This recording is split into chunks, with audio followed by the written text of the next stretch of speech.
Very good morning, सुप्रभात। Class 10 Hindi medium students, आपके सामने एक बार फिर आपका शिक्षक पवन कटियार आपके लिए लेसन नंबर 7 एंगर, हिंदी में बोलते हैं उसे गुस्सा या नाराजगी, लेकर के हम यहाँ पर फिर से हाजिर हैं और आमने सामने हम लोग इस स्टडी को करेंगे। इसके पहले हम लोग लेसन नंबर 6 तक पढ़ चुके हैं। New player in the team, I think this is the 6th lesson, और 7th वाला जो है हमारा एंगर।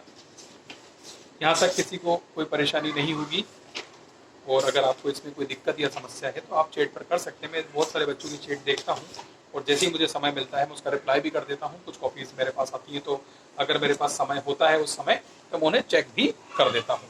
तो आप लोग ऐसा मन में नहीं सोचिएगा कि उसकी चेक कर दी, मेरी चेक नहीं करी, है ना, तो ऐसा कुछ भी नहीं है, ठीक है। तो आइए शुरू करते हैं। पाठ अध्याय 7, लेसन नंबर 7 एंगर मतलब गुस्सा। ये एक पोयम है जिसे एलिजा कुक के द्वारा लिखा गया है। O anger is an ugly thing. O anger, हम बोलते हैं ना किसी को ओ भाई, ऐसा बोलते हैं, तो यहाँ पर ओ एंगर, एंगर मतलब गुस्सा। अरे गुस्सा इज एन अगली थिंग। अगली मतलब जो हम देखना पसंद नहीं करते, खराब, कुछ लोग इसको बदसूरत भी कहते हैं। तो O anger is an ugly thing, जो एंगर है वो क्या है? अगली थिंग, एक बुरी वस्तु है। वस्तु तो है नहीं, लेकिन उसको माना गया है कि एक बुरी वस्तु। हम ऐसे ही बोलते हैं कि ये तो बहुत बुरी चीज है, गुस्सा नहीं करना चाहिए, ठीक है, गुस्सा बिल्कुल भी नहीं करना चाहिए। लेकिन क्या करें, आ जाता है, ह्यूमन नेचर है। गुस्सा नहीं भी आएगा तो काम नहीं चलेगा, वो भी आना जरूरी है। ऐसा नहीं कि क्रोध नहीं आना चाहिए, लेकिन किस समय और किस लिए वो ज्यादा जरूरी है। चलिए, and spoil the fairest face, जो बिल्कुल एकदम ब्राइट फेस जो होता है, जब गुस्सा आता है तो कैसा हो जाता है? वो लाल हो जाता है, ठीक है। And spoil the fairest face, spoil करना मतलब जो चेहरा है एकदम अच्छा। अभी मैं ऐसा तो अपनी प्रशंसा तो नहीं कर रहा हूँ, लेकिन जितना मैं कैमरे में देख पा रहा हूँ तो मुझे लग रहा है कि मैं अच्छा दिख रहा हूँ। लेकिन अगर मुझे गुस्सा आ जाता है बिल्कुल ऐसा तमतमाऊंगा, एकदम लाल हो जाऊंगा। तुम लोग बिल्कुल पढ़ाई नहीं करते हो, एकदम तुम सुनते नहीं हो, समझते नहीं हो, कुछ नहीं करते हो। गुस्सा आएगा तो क्या होगा? चेहरे के एक्सप्रेशंस जो हैं वो बदल जाएंगे। मतलब क्या हो जाएगा? फेस जो आपका इतना अच्छा है वो क्या हो जाएगा? खराब हो जाएगा। इसीलिए जब फोटो लेते हैं तो फोटोग्राफर क्या बोलता है? Smile please. स्माइल बोलता है, क्यों? क्योंकि आप मुस्कुराइए। आप मुस्कुराएंगे तो पिक्चर कैसी आएगी? अच्छी आएगी, ठीक है। देखिए, मुस्कुराते हुए अच्छी लगती है पिक्चर। तो गुस्सा करने पर क्या होगा? चेहरा खराब हो जाता है, मतलब वो अच्छा दिखाई नहीं देता है। It comes like a rainy cloud. यहाँ पर कम्थ जो दिया हुआ है वो ओल्ड वर्जन है। पहले कम को कम्थ कहा जाता था। वो पोएट जो है वो काफी पुराने हैं, उन्होंने यहाँ पर कम्थ लिया है। कम्थ का मतलब होता है comes. It comes like a rainy cloud, हम इसको कम्स पढ़ सकते हैं। It comes like a rainy cloud मतलब एक बारिश के बादल की तरह आता है। आया, बरसा, चला गया, यही होता है बादल। ऐसा तो नहीं होता कि बादल हमारे सर पे बनी रहते और बरसते रहते, ऐसा नहीं होता। गुस्सा भी ऐसी होता, तुरंत आता है, तुरंत हमने बोला वाला और खत्म किया। लेकिन उसी गुस्से को आप बाद में लेकर क्या होगा? तो वापस आएगा क्या? नहीं आएगा। मान लीजिए कि आज गुस्से में किसी ने या आपने किसी को एक थप्पड़ मार दिया, क्या दूसरे दिन आप वही थप्पड़ फिर से मार पाएंगे? नहीं मार पाएंगे। क्यों? क्योंकि अभी क्रोध की तीव्रता बहुत ज्यादा है। आपने अपने मस्तिष्क पर, अपने बॉडी पर, शरीर पर कंट्रोल नहीं रहा और आपने एक थप्पड़ मार दिया। लेकिन आपको भी उस गलती का एहसास जरूर होगा। या कोई आप पर आक्रमण करेगा तो ऑब्वियसली आप उसको भी क्या करेंगे? हमला जरूर करेंगे। तो यही होता है। लेकिन रोज रोज ऐसा कर पाएंगे कि नहीं? या हर बार कर पाएंगे? नहीं, गुस्सा खत्म हो जाएगा थोड़े समय के बाद। तो इन्होंने क्या कहा? उसको बोले it comes like a rainy cloud, ये बरसात के बादलों की तरह आता है, बरसता है और चला जाता है। अपॉन अ सनी प्लेस मतलब upon a Sunny place, Sunny place मतलब ऐसा है कि ये बहुत ही गर्म होता है, ठीक है। कितना गर्म कि लोग कुछ भी कर देते हैं गुस्से में आकर के। मैं कैसे आपको बताऊं, मतलब आप 10th के बच्चे हैं, कुछ समझते हैं। अब तो इतने मॉडर्नाइज हो गए कि सारी चीजें मालूम है। लोग गुस्से में आके मर्डर्स कर देते हैं, गुस्से में आके एक दूसरे को जान ले लेते हैं, धक्का दे देते हैं, किसी को एक्सीडेंट कर देते हैं, कुछ भी कर लेते हैं। या तो फिर अपने आप को हानि पहुंचाते हैं, खुद को भी मारते हैं लोग, ऐसे भी है, या खुद को बंद कर लेते हैं। लोगों का गुस्सा निकालने का तरीका अलग अलग है। जब जनता गुस्सा निकालती है सरकार के ऊपर, देखो तो स्ट्राइक कर देती है। अभी राजस्व विभाग जो है आज से बंद है, आज सोमवार है 21 सितंबर 2020। आज से राजस्व विभाग में कोई काम नहीं होगा, क्योंकि किसी एक राजस्व विभाग के अधिकारी के चेहरे पर कालिक पोत दी गई किसी के द्वारा, तो उन्होंने क्या कर दिया, अब हम काम नहीं करेंगे। 60,000 से ज्यादा अधिकारी जो है क्या छुट्टी पर, मतलब हड़ताल पर है। तो ये गुस्सा निकालने का तरीका है, ठीक है। तो गुस्सा जो क्या है, अपॉन सनी प्लेस, मतलब एकदम गर्म जगह पर आता है, ठीक है। गर्मी होती ना और तुरंत आ जाएगा। अभी हम देख रहे हैं अपने यहाँ पर इंदौर शहर में लास्ट 3-4 दिनों से कैसी बारिश हो रही है। हर शाम को, सुबह देखो तो खूब गर्मी, पसीना पसीना, और शाम को झमाझम बारिश। मतलब जहां पर गर्मी उत्पन्न होगी वहां पर गुस्सा आएगा, ये निश्चित है। गर्मी को ठंडक में परिवर्तित करते रहें, बर्फ के छोटे छोटे छींटे डालते रहें, थोड़ा थोड़ा पानी छींटते रहें, ताकि उतनी गर्मी उत्पन्न ना हो कि गुस्से का बादल वहां पर आके बरस जाए, ठीक है। नेक्स्ट स्टेंजा पर चलते हैं। One angry moment often does what we repent for years। बहुत अच्छी लाइन दी है। गुस्से का एक क्षण, one angry moment often does, गुस्से का एक क्षण, जब हमें क्रोध आता है एक क्षण के लिए होता है। एक क्षण का क्रोध, what we repent for years, मतलब हम सालों तक उसका भुगतान करते हैं, सालों तक, कई बार पीढ़ियां भी हो जाती है, एक जनरेशन से दूसरी जनरेशन तक उसका भुगतान किया जाता है एक क्षण के गुस्से में, ठीक है। कई उदाहरण रहे हैं ऐसे कि कई लोगों ने अपने थोड़े से स्वार्थ के लिए, थोड़े से गुस्से में आकर के किसी का वध कर दिया, और उस वध को करने के बाद में वो जीवन भर अपने जेल के अंदर रहे, या फिर आजीवन कारावास उन्होंने झेला, या फिर उन्हें फांसी की सजा दे दी गई।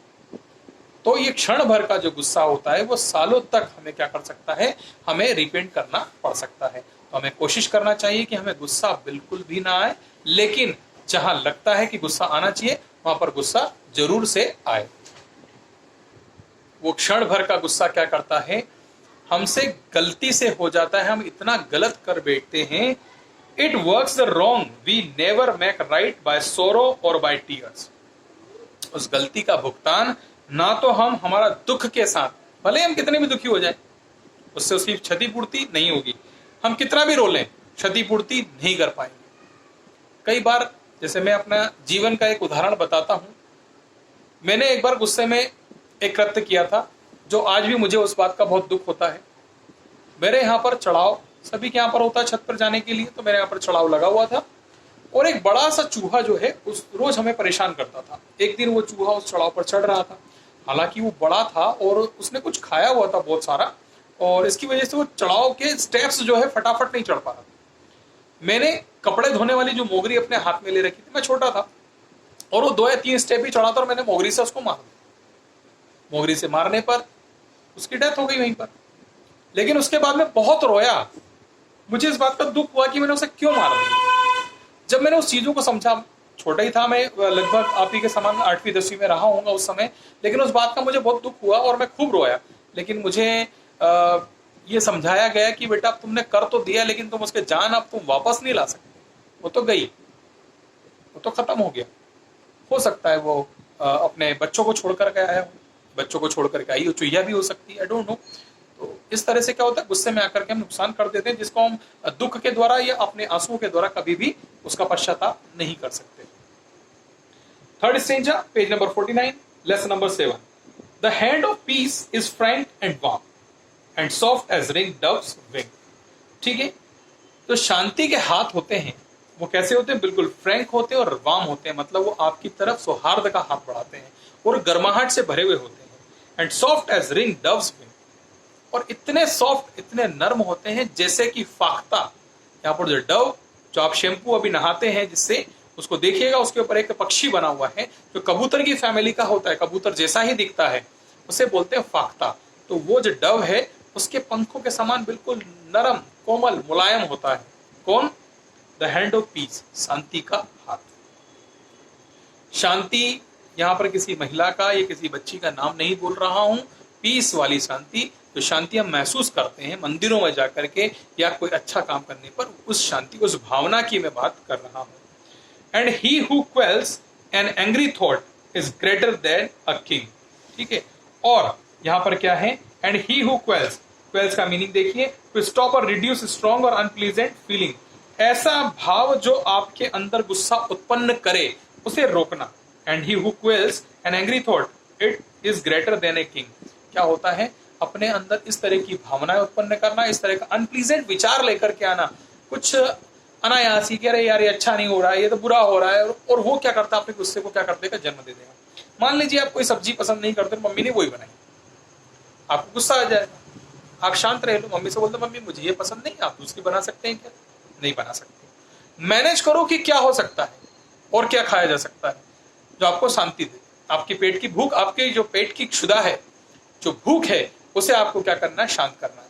सब्जी बेहतर नहीं है बट रोटी तो आप ले सकते हैं, उसे अचार के साथ खा लें, सेव के साथ खा लें, उसमें तेल लगा के खा लें, जैसा भी आपकी फैमिली में उसे आप यूज कर सकते हैं। टोमेटो सॉस के साथ खा लें, किसी चटनी के साथ खा लें, आपको अपनी पेट की भूख शांत हो जाएगी। लेकिन गुस्सा करेंगे तो हो सकता है मम्मी उठा के बोलते कि जा बेटा नहीं बनाई, तो नहीं बनाऊंगी, तेरे को रोटी भी नहीं देना, फिर तो उल्टे हो जाएगा ना, गड़बड़ हो जाएगी। अपनी क्या करें, गुस्से को शांत रखें। लास्ट पेरा, ever remember in the youth, यहां पर दी THY उसका मतलब होता है द, सॉरी यू होता है उसका मतलब। Ever remember in the youth, आपके अपने यूथ में, आपके अपने जो यंगनेस था, जब आप जवान थे, that he who firmly tries to conquer and to rule himself is noble, brave and wise.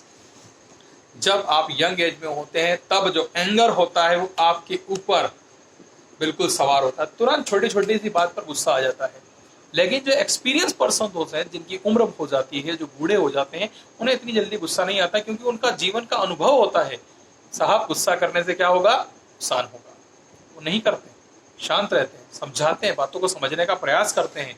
झगड़ा होने पर भी वो इतना ज्यादा रिएक्ट नहीं करते। वो कैसे होते हैं, सोचते हैं कि क्या हो सकता है, इसका समाधान कैसे निकाला जाए, उस पर सोचते हैं। That he who firmly tries, ये क्या करता है, बार बार ट्राई करता है आपके ऊपर हावी होने का, गुस्सा आता है। To conquer and to rule himself, इस पर जीत हासिल करना, इस पर अपने आप पर शासन करना, is noble, brave and wise. वो व्यक्ति क्या होता है, नोबल होता है। वो व्यक्ति क्या होता है, ब्रेव, बहादुर होता है। वो व्यक्ति क्या होता है, वाइज होता है। नोबल मतलब बहुत अच्छा होना, ठीक है। नोबल, ब्रेव एंड वाइज होता है वह बच्चा, वह व्यक्ति, ठीक है, जिसने क्या कर लिया, अपने गुस्से पर काबू कर लिया। तो हम सभी को अपने गुस्से पर काबू करना अत्यंत ही आवश्यक होता है। So please my request, do not anger, गुस्सा ना करें, सही जगह पर, सही समय पर, सही बात के लिए गुस्सा करें। अनायासी गुस्सा करना आपके शरीर के लिए, आपके मन के लिए, आपके मस्तिष्क के लिए अच्छा नहीं होता है। सो इस वीडियो को हम यहीं पर समाप्त करते हैं। इसके आगे हम फिर नेक्स्ट वीडियो में पढ़ेंगे। Thank you so much.